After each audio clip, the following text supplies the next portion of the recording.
하나님, 우리 11월 월상 예배로 우리 성도님들 이곳에 모여 있습니다. 하나님, 이곳을 주목하여 주시고 이곳 가운데 주님께서만 주실 수 있는 놀라운 은혜가 이곳에 충만하게 임할 수 있도록 주님이 역사하여 주시옵소서. 이 시간 말씀 전하시는 담임 목사님의 그 선포된 그 말씀을 통해서 이 새벽 이 시간 이곳에 있는 우리 모든 성도님들이 다시 한번 우리 주님을, 하나님을 인격적으로 만나고 경험하고 체험하는 귀하고 복된 시간이 될 수 있도록 주님께서 선하게 인도하여 주시옵소서. 감사드리며 예수님의 이름으로 기도했습니다. 아멘. 이 시간 권사회 찬양이 있은 후에 담임 목사님께서 나와주셔서 말씀 전해주시겠습니다.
참 귀한 찬양 감사하고 축복합니다.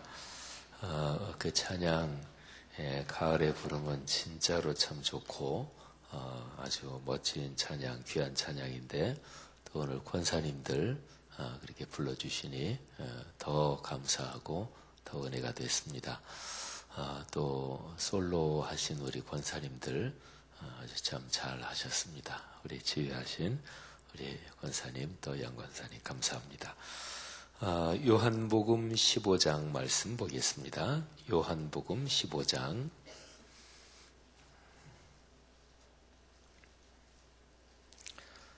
요한복음 15장 말씀, 자 1절 말씀부터 17절 말씀까지 요한복음 15장 1절부터 17절까지요.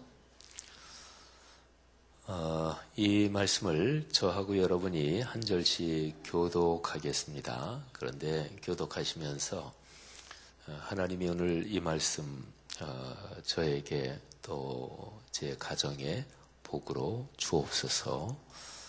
말씀은 사모하고 또 소원하는 사람에게 그 말씀이 이루어집니다.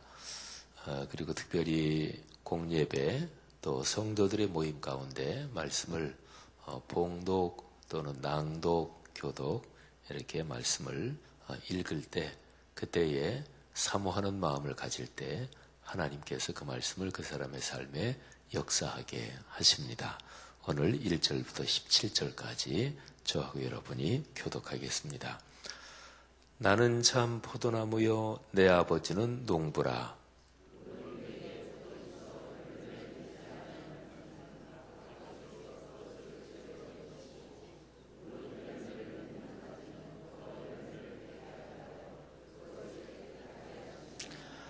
너희는 내가 일러준 말로 이미 깨끗하여졌으니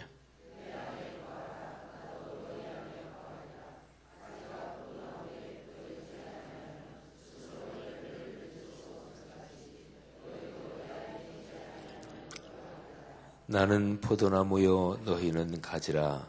그가 내 안에 내가 그 안에 거하면 사람이 열매를 많이 맺나니 나를 떠나서는 너희가 아무것도 할 수 없음이라.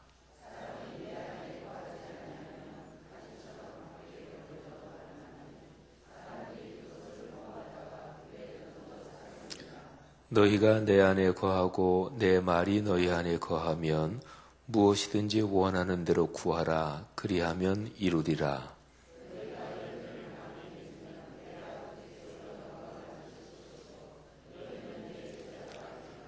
아버지께서 나를 사랑하신 것 같이 나도 너희를 사랑하였으니 나의 사랑 안에 거하라.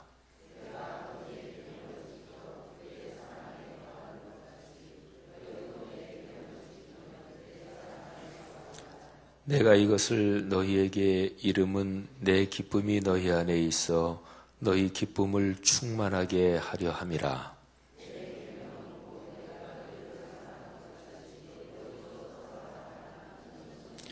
사람이 친구를 위하여 자기 목숨을 버리면 이보다 더 큰 사랑이 없나니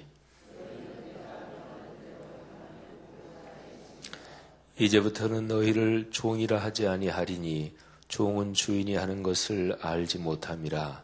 너희를 친구라 하였노니 내가 내 아버지께 들은 것을 다 너희에게 알게 하였음이라.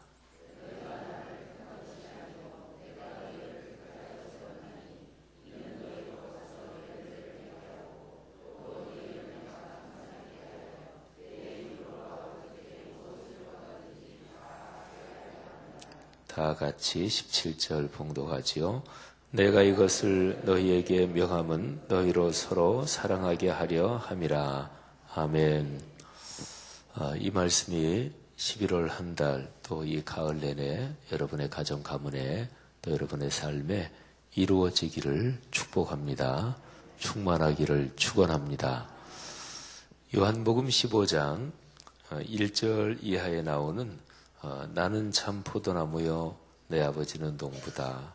나는 포도나무여 너희는 가지다.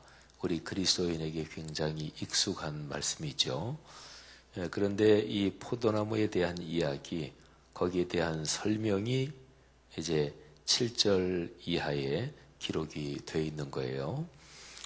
포도나무와 가지, 그리고 그 포도나무를 농사 짓고 기르시는 분은 하나님 아버지이십니다. 내 아버지는 농부라 이렇게 말씀하셨죠. 포도나무와 가지, 너희가 내 안에 거하고 너희가 내 안에 거한다. 가지가 포도나무에 붙어 있지 않으면 당연하지요. 그는 죽은 가지지요. 붙어 있지 않는데도 열매를 맺을 가지는 없습니다. 포도나무 가지에 포도가 달리고 또 조그맣게 이제 포도알이 달리고 점점 커지고 연글잖아요. 가장 기본적인 조건은 나무에 붙어 있어야 합니다. 나무에 붙어 있다.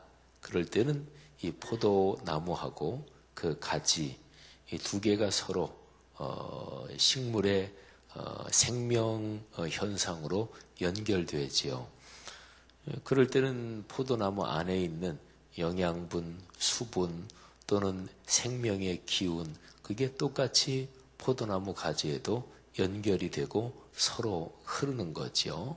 그러니까 나무가 가진 모든 것은 가지의 것이고 또 가지가 가진 모든 것은 나무의 것이잖아요. 서로가 하나가 되는 거죠. 예수님은 말씀을 가르치실 때 그 말씀이 누구에게나 다 이해되도록 쉽게 가르치셨습니다. 이 땅에 사는 사람이면 삶의 현장에서 조금만 생각해 보면 그게 그렇지 이렇게 생각되는 것을 통해서 말씀을 가르치셨습니다. 가지가 나무에서 끊어져 있다. 이게 부러지거나 또는 잘라져 있다. 그러면 열매를 맺을 수 없잖아요. 누구나 다 들으면 그렇지. 근데 마치 그것처럼 너희하고 나의 관계도 그렇다. 이렇게 말씀을 하셨습니다. 그리스도인의 삶에서 열매 맺기를 원한다면 주님께 붙어 있어야 됩니다. 이거는 가장 기본적인 조건입니다. 그런데요, 이미 붙어 있다. 그거는 우리는 이미 해결이 됐어요. 붙어 있다. 이미 붙어 있어요. 오늘 여기에서 주님께서 말씀하신 것처럼 너희는 이미 깨끗하게 됐다. 여기 3절 말씀에 내가 일러준 말로 이미 깨끗하여졌다. 그랬잖아요. 그죠? 이미 깨끗하여졌다. 이거는 이미 붙어 있다 하는 말하고 똑같아요. 그런데 그 다음에 하나가 필요한 게 있는데 내 안에 거하라. 나도 너희 안에 거하리라. 여기에 거자는 한자로 산다, 살 거자입니다. 그러니까 그렇게 바꿔보면 내 안에서 살아라. 나도 너희 안에 살겠다. 이런 거죠. 이미 깨끗하여졌다. 이거는 이 비유, 포도나무의 비유 안에 담긴 이 표현은요. 우리 기독교의 구원으로 보면 예수 그리스도의 십자가를 통해서 이미 구원받은 것을 말합니다. 2000년 전에 예수 그리스도의 십자가에서 여러분과 저는 구원을 이미 받았습니다. 예수 그리스도의 그 십자가 사건을 믿는 사람마다 2000년 전의 그 십자가의 사건이 나를 위한 사건이 되고 그리고 내가 예수 그리스도 안에서 하나님의 자녀가 되는 거죠. 하나님의 자녀가 그리스도인들은 이미 된 사람들이에요. 근데 됐다. 그 다음에 꼭 필요한 게 있습니다. 살아야 됩니다. 그러니까 그리스도인이 되는 거하고 그리스도인답게 사는 거, 이 두 가지가 중요하지요. 그러면 문제는 그리스도인답게 사는 것입니다. 주님께서는 오늘 이 포도나무의 비유를 말씀하시면서 어떻게 하면 그리스도인답게 사느냐, 여기에 더 강조점을 두고 말씀하고 계시는 거예요. 그게 바로 내 안에서 살아라. 나도 너희 안에 살겠다. 포도나무, 나무가 있고 가지가 있는데 기본 1차적인 조건은 붙어 있어야 돼요. 근데 1차적인 조건으로 붙어 있는다. 그거 가지고 모든 게 되는 게 아니고 이 포도나무하고 가지하고 사이에 모든 영양분, 생명의 기운이 서로가 강력하게 흘러야 됩니다. 나무에 붙어 있다. 그런데도 마르는 가지가 있어요. 그죠? 나무에 이렇게 붙어 있는데 어떤 가지는 이렇게 그냥 말라버리는 가지가 있죠. 붙어 있기는 있어요. 그런데 그 나무하고 그 가지 사이에 영양 공급 또는 생명의 흐름이 원활하지 않은 거죠. 예수 그리스도를 믿고 하나님의 자녀가 됐어요. 그리스도인이 된 거죠. 그리스도인만 되면 그 다음에는 모든 것이 자동으로 저절로 그리고 아무런 것도 하지 않아도 그냥 다 되느냐? 그건 아닙니다. 그리스도인답게 살아야 합니다. 신앙은 계속 성숙해야 합니다. 신앙은 훈련으로 만들어집니다. 그러니까요. 여기에서 예수님께서 내 안에 거하라. 나도 너희 안에 거하겠다. 그런데 그 중점적인 것이 무엇입니까? 여기에 7절에 그게 나오죠. 너희가 내 안에 거하고 내 말이 너희 안에 거하면, 여기 이제 예수님의 말씀 이게 나오죠. 내 말이 내가 너희에게 가르쳐준 하나님의 말씀이 너희 안에서 살면 이런 뜻이잖아요. 거하면 이 거자가 살 거자라고 그랬잖아요. 하나님의 말씀이 우리 안에서 살아야 되는 거죠. 말씀이 우리 안에서 산다. 제가 전에 한번 어떤 분이 저한테 그래요. 목사님이 말씀 사문동, 말씀이 삶이 돼야 된다. 이것을 굉장히 강조하시는데 성경 말씀 여기저기를 보니까 진짜 성경은 전체적으로 말씀이 삶이 된다. 이게 성경의 핵심이군요. 이런 얘기를 전에 한번 우리에게 어떤 분이 저한테 해요. 그래서 그렇습니다. 말씀이 삶이 된다는 것은 기독교 신앙의 핵심입니다. 제가 교회 역사를 전공한 신학자이기도 한데 2000년 교회 역사에서 기독교 신앙, 기독교 신학의 올바르고 건강한 신학의 중심 주제를 얘기한다면 말씀이 삶의 현장에서 살아 움직이는 것입니다. 그게 바로 하나님 나라예요. 우리 여기 목회자들 앉아 계시지만 우리 신학을 공부하는 사람, 예수께서 선포하신 게 무엇인가? 예수님께서 선포하신 것은 한마디로 말하면 하나님 나라입니다. 때가 찼고 하나님 나라가 가까이 왔다. 회개하고 복음을 믿어라. 이게 예수님의 사역의 제1성이에요. 예수님의 생애를 기록한 책이 사복음서잖아요. 근데 사복음서 중에서 제일 첫 번째로 기록된 책이 마가복음입니다. 그래서 사복음서를 연구할 때 마가복음이 그래서 제일 중요해요. 마태복음과 누가복음은 기본적으로 마가복음이 이미 기록이 됐고 그리고 마가복음을 앞에 텍스트로 놓고 그리고서 마태복음, 누가복음이 기록됐다. 이렇게 이제 보는 거죠. 마가복음이 중요해요. 예수님의 사역의 제1성이 뭐냐? 예수님이 뭐를 전하러 오셨느냐? 그는 하나님의 나라. 그러면 뭐가 하나님의 나라입니까? 그런 하나님의 말씀이 어디에서 살아 움직인다? 그러면 거기에 하나님의 나라가 이루어진 거예요. 그러니까 하나님의 나라는 우리가 사는 이 세상에서 이미 움직이고 있습니다. 하나님의 나라가 이미 들어와 있어요. 움직이고 있고 작동되고 있어요.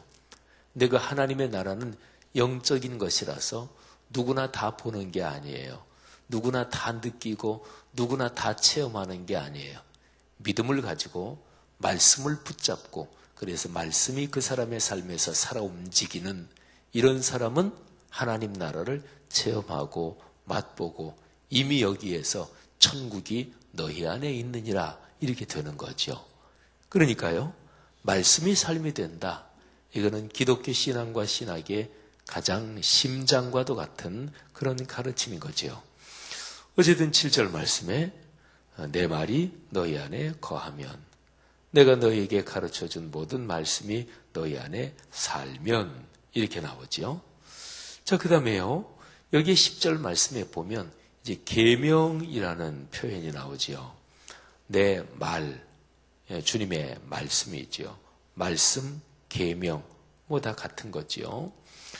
여기에서 10절에 보면 주님께서 이렇게 말씀하세요. 나는 아버지의 계명을 지켰다. 그래서 아버지의 사랑 안에서 살았다. 그 똑같이 너희도 내 계명을 지켜서 내 사랑 안에 살게 될 것이다. 세상에서 가장 좋은 것은 사랑입니다. 인류 역사에는 뭐 어떤 종교든지 또는 종교를 갖든지 안 갖든지 옛날이나 지금이든지 동서양을 막론하고 사람은 사랑을 갈구하고 또 사랑을 찾아 헤맵니다. 인류 역사의 모든 예술, 모든 문학 이거는 쉽게 말하면 사랑 타령이다 이렇게도 볼 수가 있습니다. 근데 사랑에서 제일 좋은 사랑, 사랑을 조금 더 넓게 본다면 부모 자녀의 사랑, 친구 간의 사랑 또는 이런저런 스승과 제자의 사랑 뭐 여러 가지가 있겠죠. 근데 그 사랑 중에서 예수님께서 오늘 말씀에서 제일 좋은 사랑을 말씀하고 계십니다. 그게 바로 친구 간의 사랑입니다. 부모 자녀 사랑이 참 아름답고 또 특별히 부모가 자녀를 사랑하는 내리사랑, 이건 얼마나 숭고합니까? 그런데 부모 자녀 사랑이 아름답지만 친구 간의 사랑, 이게 부모 자녀 간의 사랑보다 훨씬 더 편합니다. 편하죠. 부모 자녀 사랑. 뭐 자녀로서는 부모는 윗분이잖아요. 그죠? 근데 친구는 같이 옆에 있는 사람이잖아요. 그러니까 부모 자녀 사랑보다 부모 자녀 사랑이 숭고하고 아름답지만 그런데 참 편한 거는 친구 간의 우정, 바로 그 사랑입니다. 남녀 간의 뜨거운 사랑, 그거는 아주 절절하고 또 뜨겁기도 하고 행복하기도 하지만 그런데 친구 간의 사랑처럼 넓지는 않아요. 그러니까 남녀 간의 사랑은 질투하고 독점하려고 하잖아요. 친구 간의 사랑은 훨씬 더 넓죠. 스승과 제자 사이에 사랑, 애정, 아껴주는 거, 이거는 참으로 아주 고귀합니다. 그런데 친구 간의 사랑이 스승, 제자 사랑보다 더 즐거움이 많아요. 뭐 친구들은 만나면 굉장히 즐겁잖아요.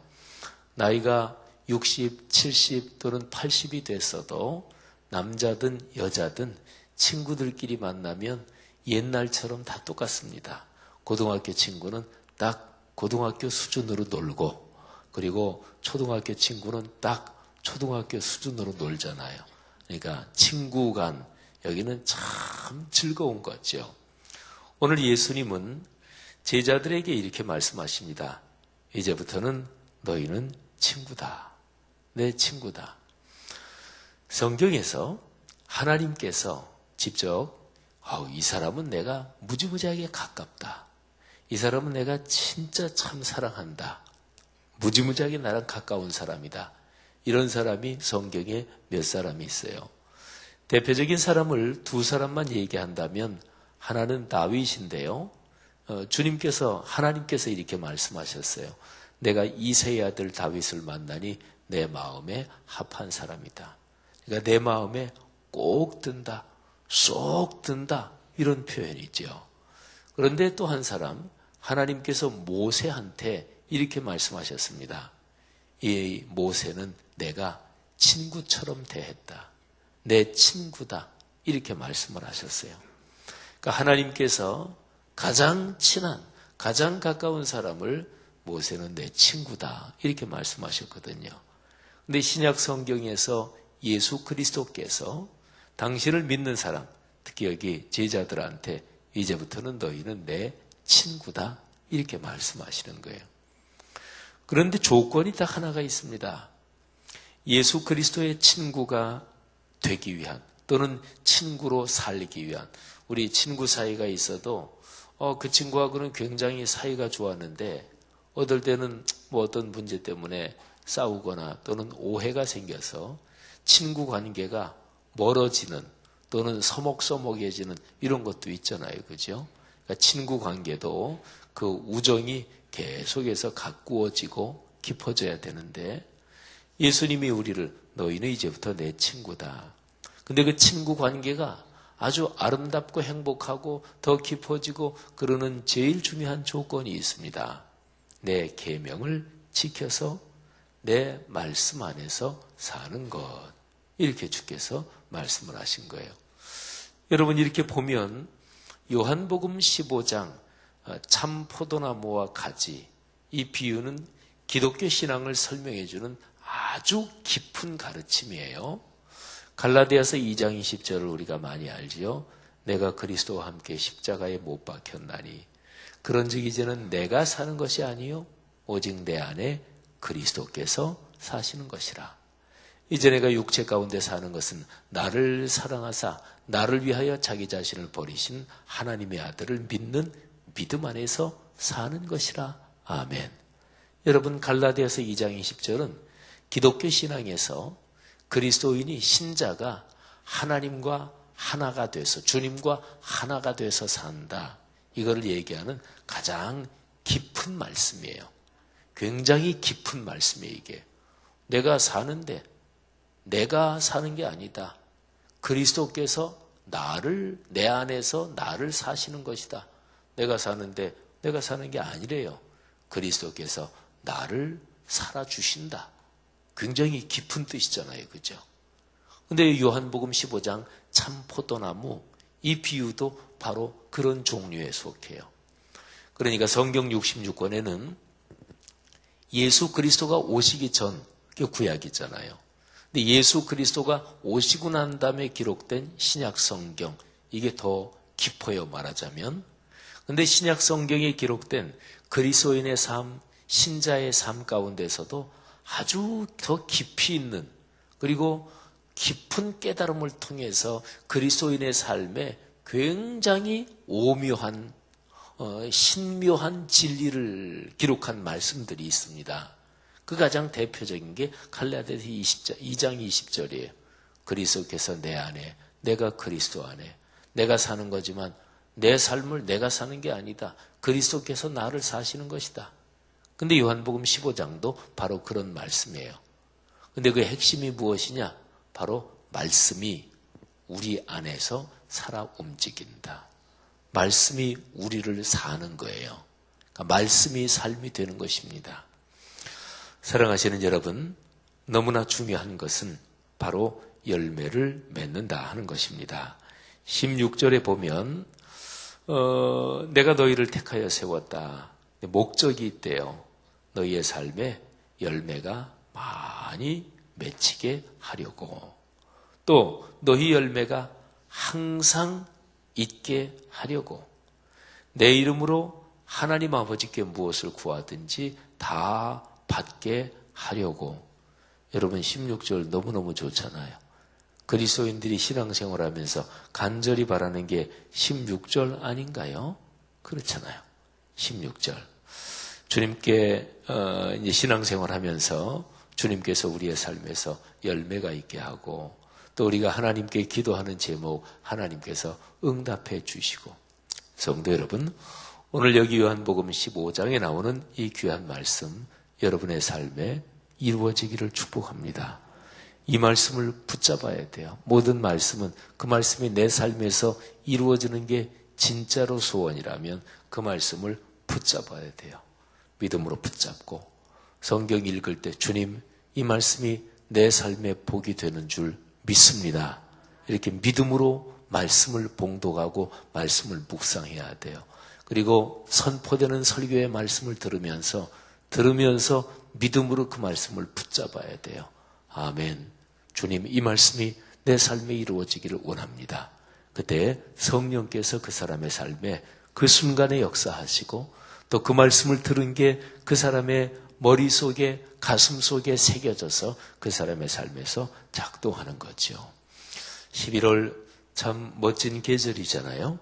또 11월 셋째 주일에는 우리가 전통적으로 추수감사주일로 지킵니다.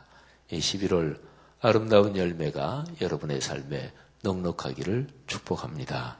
그리고 이 가을 내내, 또 올해 남은 게 이제 2달이에요. 11월, 12월.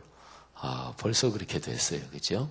올해 진짜 1월 시작된 게 엊그제 같은데 벌써 10달이 지나고 2달이 남았습니다. 하나님께서 여러분의 삶에, 가정 가문에 큰 복을 주시기를 주의 이름으로 축복합니다. 기도하겠습니다. 들은 이 말씀 가슴에 끌어안고 하나님 앞에 기도하겠습니다.